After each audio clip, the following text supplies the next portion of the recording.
SEO is changing at a rapid pace. The world is frothy with product roadmaps and wild speculation. But what steps can SEOs and digital marketers take today that will drive revenue into the near future? How can we leverage video search and organic content as a competitive advantage before AI changes the game on us again? Marketing and sales are full of myths, misconceptions, and sometimes flat out lies. Join us as we get out of the echo chamber and turn on the cameras. Hello and welcome to the Rethink Marketing Podcast, where we try to bring some common sense to all the frantic reactivity in today's marketing philosophies. I'm Paul Froese, joined by Mr. Marketing, and for today's conversation, the vicar of various video ventures, Colin Jeffries. Colin, how are you today? Oh, Paul, I'm fantastic. What about you? I'm doing really well. Looking forward to continuing our conversation today as the third part of our series. Yes, absolutely. And this, I think, is a really paramount thing to be discussing because I saw recently that 91% of companies are using video. That means there are about 9% that aren't. And it also means that there are probably 50 or so percent that aren't using video well. So this is a really great opportunity for us to talk about the difference between what SEO worked in the past with embedding videos, particularly YouTube videos on web pages, and where search is going in the future, leveraging content that's native to platforms like TikTok, YouTube, even YouTube Shorts, etc. So without further ado, let's welcome our guest and dive in. Absolutely. We've got Bree Hadnot again, part of our agency here at Holland, and looking forward to the third part of our series with Bree, and looking forward to also continuing next week with our fourth part of the series. So everybody stay tuned for that as well. How you doing, Bree? Doing well, thank you. Oh, well, excited to talk about SEO with you guys. We're excited to learn. Where do you want to start with video SEO? Talk about the shift away from Google and into TikTok or YouTube, or do we just talk about the fundamentals? We can talk about the shift. I think it's really interesting to watch how search engines have changed to match how humans like to learn. So one thing that's really interesting to me is I've always been like a person who could just like read and write and learn that way. But so many people find that videos have been the most helpful way. And YouTube has become its own search engine as we learn how to change a light bulb, how to change our oil filters. We tend to click on a YouTube video, and Google has recognized this, and it's utilizing it on this platform and working with it well to where you get, when you do search how to change my oil filter, you see videos come into the top of your Google screen. Yeah, that totally makes sense. Out of curiosity, Bree, what have you found from research and looking at different age demographics? What is there a certain audience or age group that's utilizing YouTube search more than others? Definitely. I definitely see there's definitely a break between, how we are looking at it, and it's almost generational. So we might see more millennials will go towards a YouTube video, or we see Gen Z who use TikTok as their search engine of choice. The videos are much shorter, they're in vertical format, and it's becoming something that we see them going to more, whereas older generations who are familiar with YouTube and familiar with Google are still kind of loyal to Google. Probably about 58% of us are still utilizing Google as our first search. It's interesting that you said that, Bree. To add some statistics to that, I was reading an article, I think it was from Axios the other day, about when I was doing some research for this episode. And what I found was 46% of ages 18 to 24 in the United States start their information search with Google, less than half. And that's a massive shift from what we've seen with quote unquote older generations, right? Because even today, we're looking at folks that are ages 25 to 39, only 58% of them are starting with Google. So we've seen this big shift away from the 70 plus percent of people looking at Google first. That's dwindled down to 58% for the 25 to 39. 18 to 24, it's down to 46%. For 18 to 24-year-olds, 21% of them are starting with TikTok. That means that Google's, to your point, reacting to the fact that they're losing market share to TikTok, and we're only going to see the number of people sub 25 and this number of people over 25 moving to TikTok. We're going to see that continue to increase, which, to your point, means vertical video is really important. But we can't forget about YouTube, where longer form videos tend to perform well. So help us as marketers understand what's the right balance between investing on platform native content on TikTok versus more platform native content on YouTube, thinking about vertical video versus horizontal, thinking about short form versus long form. Yeah, I think it's all about the way you incorporate it into your strategy. For, if you were to say you're a retail company, and I would say if you were showing a product and you have 15 seconds to show a product, that's a great time to go to TikTok and just quickly show off the textures, show off the color, show off the packaging.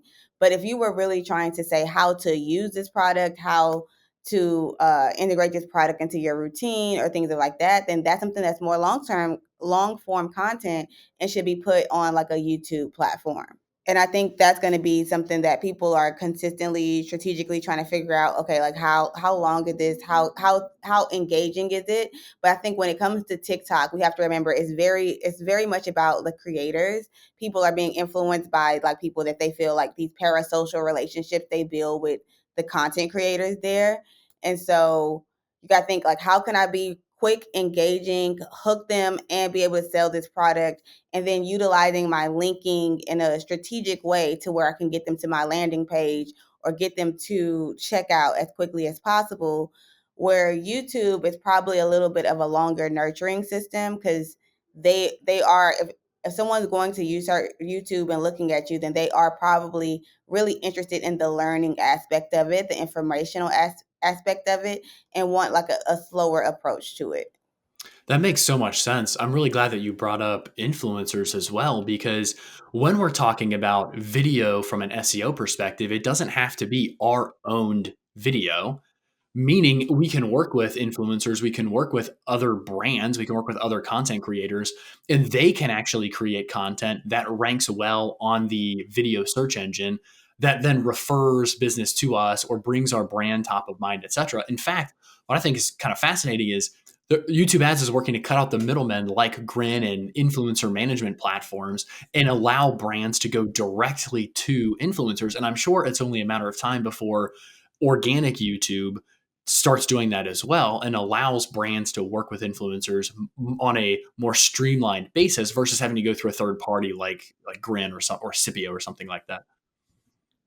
Absolutely. I think that's probably the biggest delay for a lot of businesses, is just looking for a reliable content creator to make these videos for them on a regular basis. And so I've seen a lot of like the business to customer clients really struggle. Like, I want more UGC content. I want more people to try my content. I don't mind, giving away the content, giving away the product, or even paying for a video.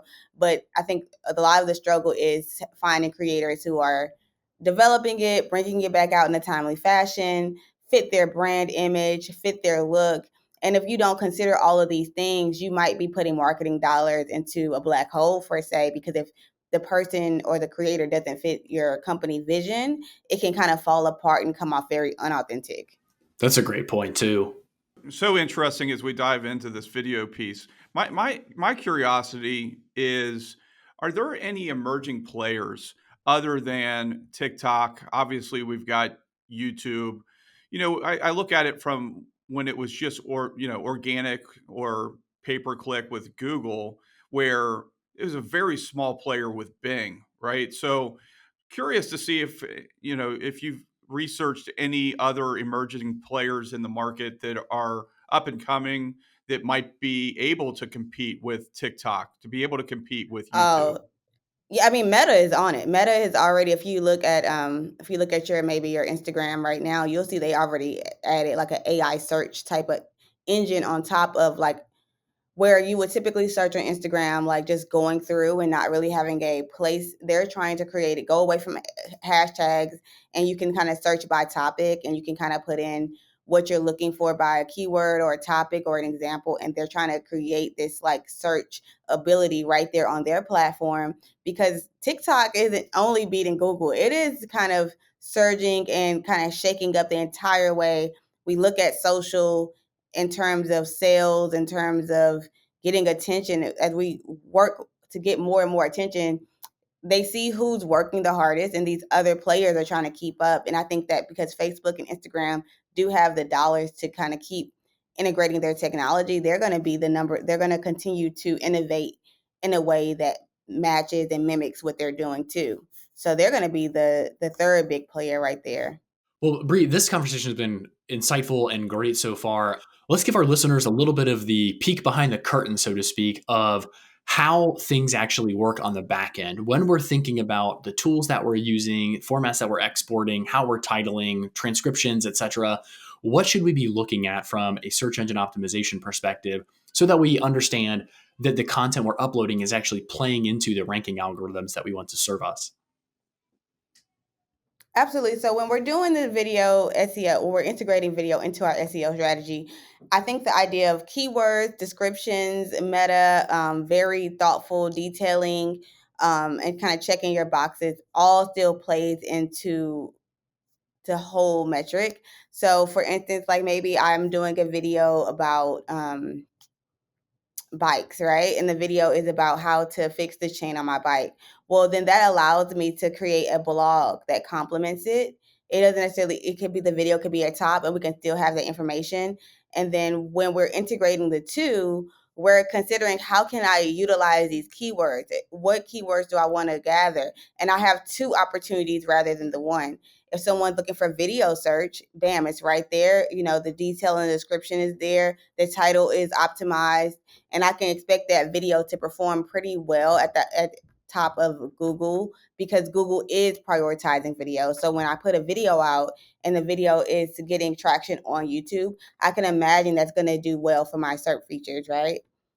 On top of that action, I'm also going to create a blog where I can embed this video and put it directly on my website, right? So I can have that online traffic kind of going back, and finding a way to interlink the two.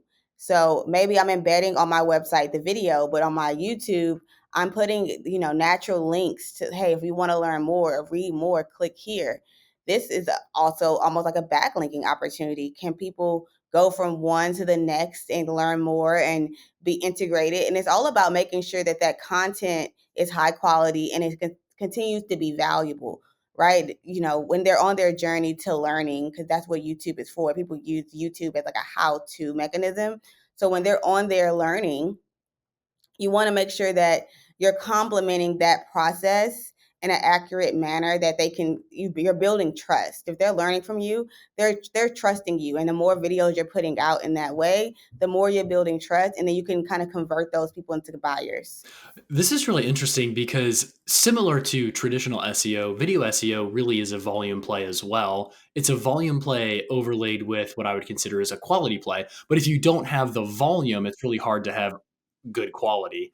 When we're thinking about traditional SEO, I might have a web page or a blog that isn't getting a lot of traffic. It's not generating a lot of backlinks. So I'll go in and I'll change the H1s, I'll redo the body copy, I'll do some additional linking. I might embed some different images or I might embed some different video. When we're thinking about videos on YouTube or videos on maybe TikTok where they're not generating a lot of organic search traffic for us, how do we as SEOs go in and evaluate, should we retool this video or should we just take it down? Should we replace it with some new content, etc.? I think when it comes to video and it comes to content in general, like, keep it. Like, I know sometimes we put out a video and we put hours into it as these creators, and we're like, oh my God, it flopped, right? And a lot of times what we see is that maybe it didn't flop, but you're just a little bit ahead of your audience. And so, for instance, you might post a video maybe about this, and people aren't necessarily in a place where they're understanding video search. A month from now, someone very popular might go live and have a conversation like, I don't know how to handle this, right? So now that they're talking about this concept, because you are probably one of the few videos out there, one of the few people have talked about it, your video rises in rankings, right? Because it's already existing, it's on topic, it's matching what people are searching. And like sometimes it's just a matter of you being a little bit ahead of the curve. Like sometimes you can get ahead of your audience in terms of what you talk about. And it can be a little daunting because you're looking at the analytics and you're looking at the numbers, and your ego is like, oh, I should just take this down. I don't want people to like look at this. But in reality, I've seen these videos maybe tank in the beginning and then perform very, very well over time. Out of curiosity, Bree, in looking at videos and those that might be newer or those that have been using more keywords and organic search and now getting into video, what are the steps that you would recommend those taking in order to start creating video for the first time or very new into it? What are some of the steps you would be thinking about? We've talked about looking at it from those that are searching for how to do something, or from a retail perspective, maybe it's a product that is the most sold or most sought after. How would you think about that from an SEO standpoint? I think that, I would say find your whatever you're going to talk about, find your niche, of course, and then I would create evergreen content that stays relevant forever, right? Not so you don't have to pick on these trends that jump in and out. For instance, if you're going to talk about marketing, then you can talk about marketing in its evergreen way, where it's like this is going to be relevant today and this is going to be relevant in a year. And I think those videos are in 2 years too. And I think those videos allow you the most growth because they're not constrained to a particular event or timeline. In addition to that, I would say to think about creating really developed descriptions. You get about 5,000 words in that description box. And I think the people that do the best when I open their description box, it's chock full of information. Not only do they describe their video, they might have even included timestamps to change out, like this is when I'm going to talk about this versus this versus this. They also include their links, like where I want someone to go to learn more about me, to watch more videos, to buy a certain product. They put their affiliate links down there, and then they optimize their titles, and they continue to do so. Now, one thing you can do on Google, on YouTube, that you might not be able to do on other platforms is you can sit there and update your cover and change your thumbnail a lot, and that's what a lot of creators do when they see like, oh, I want this to kind of do better. They'll consistently change the thumbnail and to kind of give it a new feel, a new look, and follow the trends that are current right now. In addition to that, I would say think about creating a transcript. Be accessible to all people. So if you can incorporate a transcript into your video, this is going to allow you to get even more opportunities for keywords. It's going to be more accessible and more readable. And then therefore, Google can present that content a lot more readily because everything is there for them to push it out and share it across their algorithm and platform. Bree, with Google's NLP, or I'll say YouTube's NLP, I guess, that's trying to provide a little bit more context and understand more of the what I would consider sort of semantics within videos. Are there things that we should be doing, should be saying, should be making sure that we're not saying that are related to how we want to rank? So if somebody's trying to, if I'm a lawnmower repair shop and I'm trying to rank for lawnmower related keywords, are there things like, should I not talk about the relationship between a car engine and a lawnmower engine, for example, because I don't want to confuse the NLP that's processing the semantics and the context and everything else within the language? I think in terms of language, I haven't really seen, and this could be something that could be surfacing, but I haven't truly seen them decipher or decide between like, oh, you can't cross talk or you can't cross platforms. One thing that I do think gets overlooked a lot is there is a portion at the bottom part of when you're setting up this video, and they ask you to put in these tags, and these tags are almost like hashtags, and it kind of they want you to like define like, okay, give me like 50 words that could possibly align with this topic that you're writing about. So if you were writing about engines, like lawnmower engine versus car engines, and you wanted to really be seen, it would almost be to your advantage to write about both. Yes, you might get some people that are interested in cars, but you'll also get people that are interested in lawnmowers, and you might even see that crossover nature of the two because why wouldn't I have a lawnmower, right? People that are interested in engines, you might still see this growth. So I would say that it's nothing wrong with consistently, sharing new topics and even doing a conversation where you're comparing to, right? It's only going to build into your video profile. It's only going to build into your ability to consistently show up on YouTube because that's another way that they kind of choose and decide who's going to be pushed, is they really want you kind of showing up. And the same for TikTok.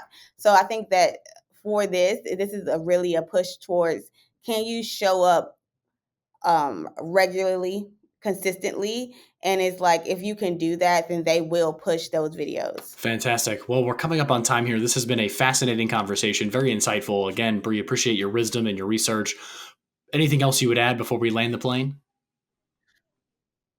No, yeah, I would say definitely take the effort. It doesn't have to be a perfect video to start. Take the effort, try it out, even just on in a personal way, to see what would happen. I think those are the best ways to kind of learn SEO, and just practice it on your own personal brand and see what happens, what stands out. I would say understand your goals before creating your video. Create something that really provides a value to your target customer. Consider how you want to host that video. Think about the keywords you want to use and how you're going to optimize it. Think about a really nice thumbnail, and make sure you're using your descriptions and your transcripts and your tags. And I think if you're doing those solid things, you're going to see growth if you just consistently stick with it. That's encouraging. Sounds like a lot of work, but I promise you, after you get started on video production and on video SEO, it'll become a little bit more natural.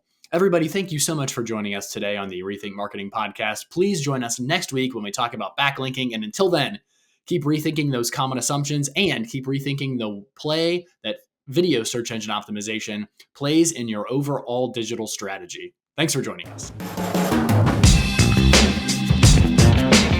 Thank you so much for listening to today's episode. If people want to connect with us, where should they go, Paul? RethinkMarketingPodcast.com, Colin. What can listeners do to help us in return for the sage marketing wisdom and our pithy humor? They can help us by leaving a review on their favorite platform or sharing this episode with a fellow marketer to help them cut through the clutter. Well, until next time, keep rethinking those common assumptions.